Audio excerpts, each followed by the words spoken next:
Students, आज हम पढ़ेंगे कि कपास कैसे बनता है। अगर आपको मेरे वीडियोस पसंद आ रहे हैं तो बेल आइकॉन दबाइए और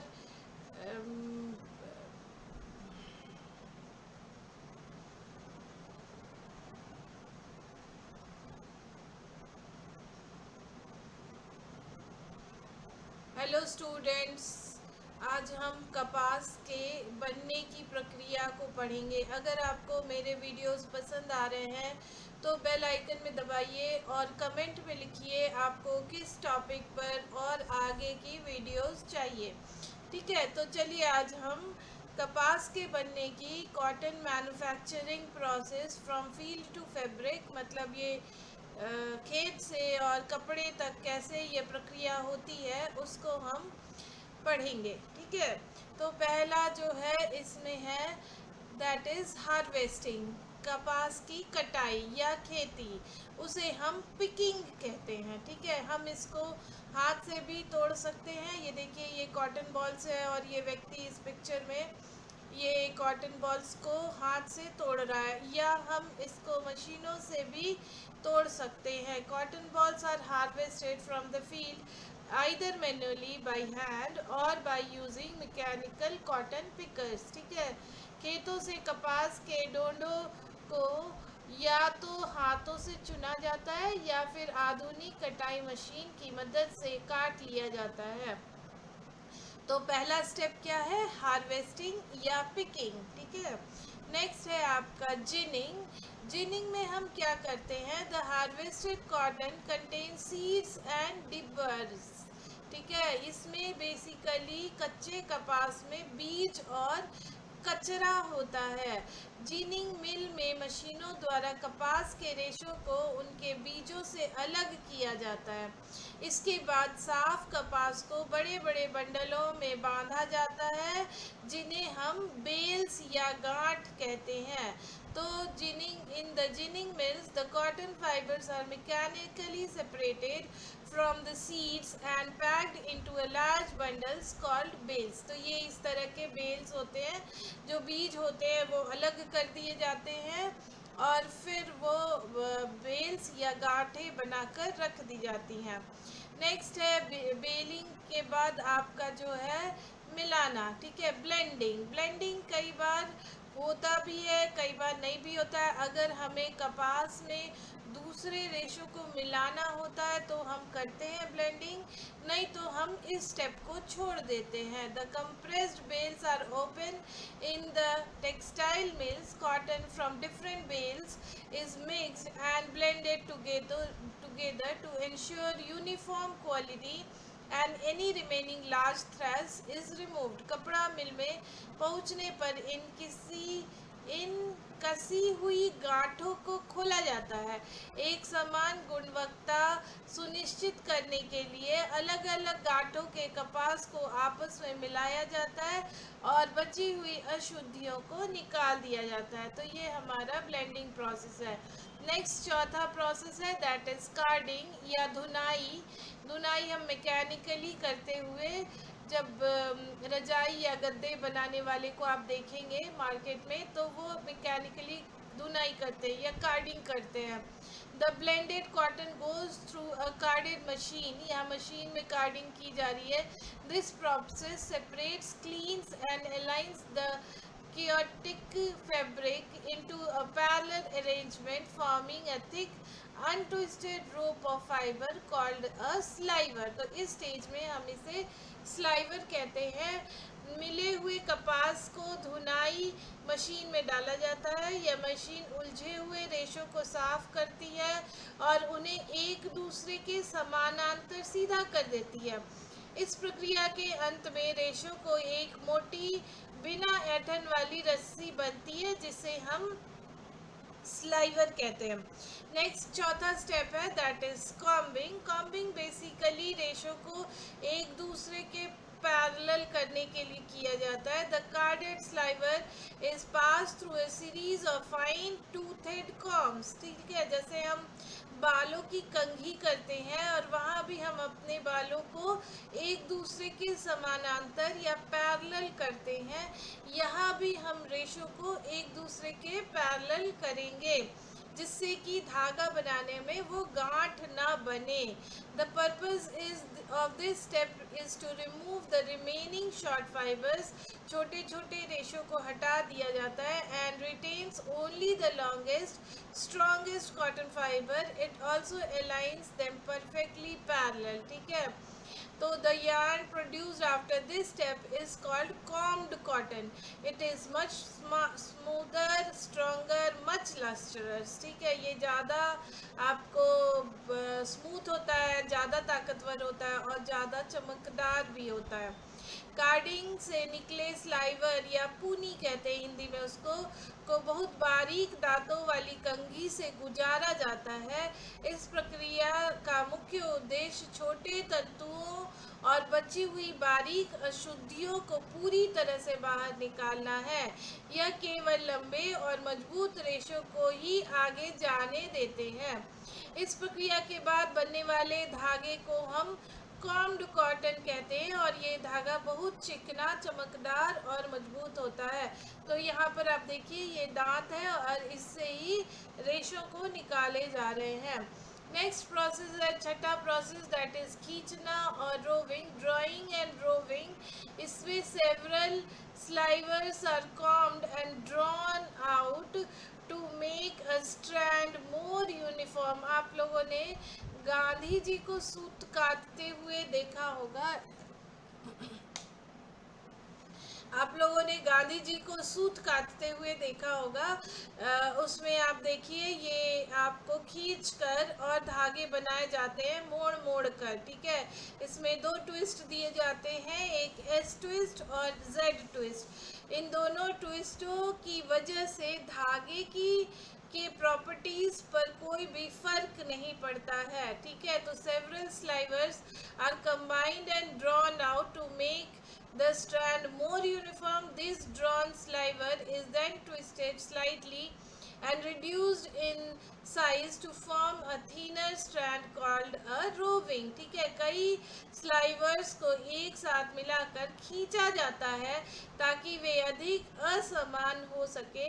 इसके बाद इस खींचे हुए स्लाइवर को हल्की सी ऐंठन देकर थोड़ा पतला किया जाता है, जिसे हम रोविंग कहते हैं, और ये कताई के लिए तैयार धागे का प्रारंभिक रूप है। तो इस तरह से हम स्लाइवर में से धागों को खींचते हैं और इसी प्रक्रिया को ड्राइंग एंड रोविंग कहते हैं। नेक्स्ट स्टेप देखिए, दैट इज स्पिनिंग या कताई। The roving is placed on a spinning frame. ठीक है, इस तरह से देखिए ये एक धागा, दो धागा, कई धागों को मिलाकर फिर हम ऐड कर एक मजबूत धागा बना रहे हैं। इसी प्रक्रिया को कताई या स्पिनिंग कहा जाता है। रिंग और रोटर स्पिनिंग।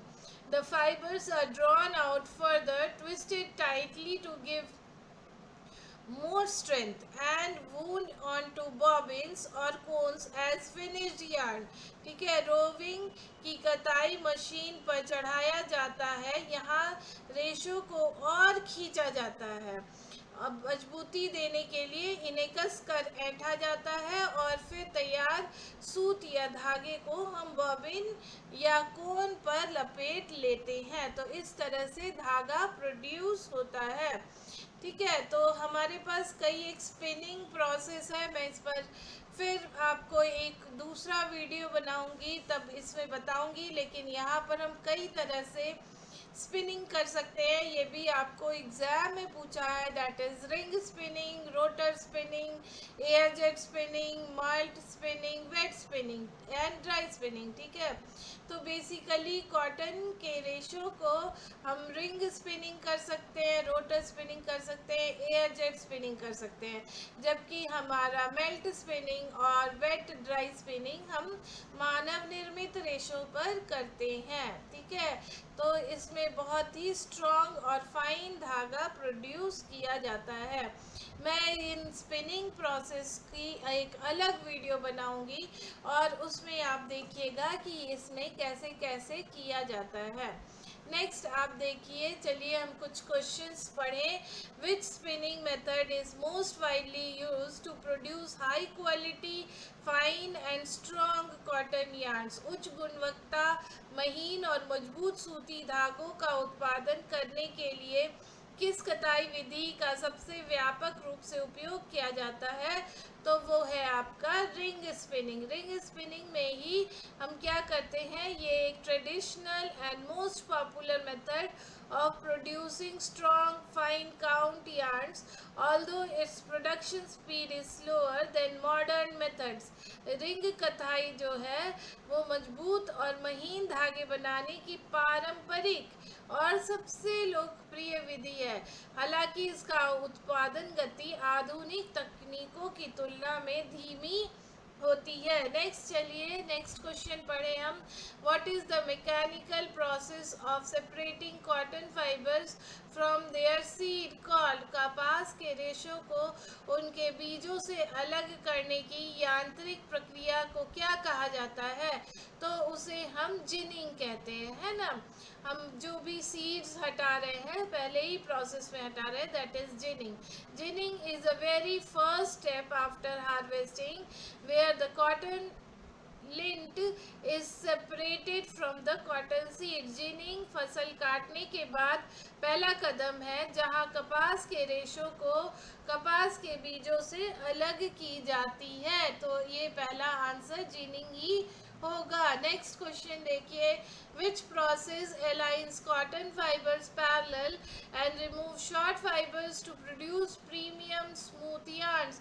ये पूछ रहा है कि कौन सी प्रक्रिया सूती रेशों को समांतर करती है और प्रीमियम चिकने धागे बनाने के लिए छोटे रेशों को हटा देती है।